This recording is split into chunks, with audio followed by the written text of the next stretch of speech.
আমাদের ভারপ্রাপ্ত চেয়ারম্যান জনাব তারেক রহমানের কাছে আমরা আকুল আবেদন করতে চাই যে মেহেরপুরের জেলা বিএনপির প্রতিটা মানুষের কাছে আপনার গোয়েন্দা টিম পাঠান। আপনার মেহেরপুরের যারা বিএনপিকে ভালোবাসে তাদের কাছে আপনারা গোয়েন্দা টিম পাঠান। কাকে দিয়ে মেহেরপুর এই আসন বের করে নিয়ে আসা সম্ভব?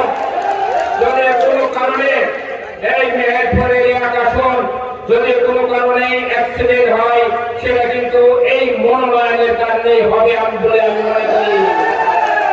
আর আপনারা আর একবার হাত করে দেখান এই জেলা বিএনপির সাথে আছেন তো আপনারা?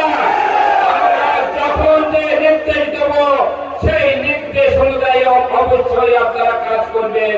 আমরা চাই যাকে মনোনয়ন দেওয়া হোক সমস্ত ওয়ার্ডে, সমস্ত ইউনিয়নে, জেলা বিএনপিতে, থানা বিএনপিতে, পৌর বিএনপিতে, সমস্ত জায়গায় জেলা বিএনপির অফিস আছে। সেই সব অফিস থেকে ধানের শীষে ঠান্ডা নিয়ে আমরা নির্বাচনে ভোট করবো ইনশাআল্লাহ।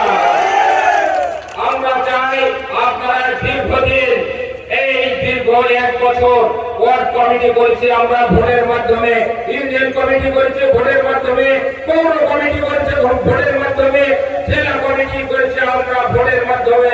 আমরা কোনো জায়গায় কোনো পার্সিয়ালিটি করিনি। আমরা সমস্ত কমিটি আমরা জনগণের মতামতের ভিত্তিতে তারা যাকে মনে করেছে সেই সব তাকে সভাপতি, তাকে সেক্রেটারি নির্বাচিত করেছে।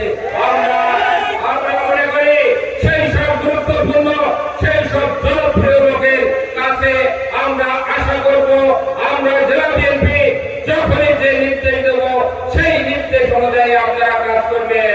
আমরা যাকে ধানের শীষ দেওয়া হোক জেলা বিএনপির নিয়ন্ত্রণে তাদেরকে ভোটে আসতে হবে। জেলা বিএনপির যে অফিস আছে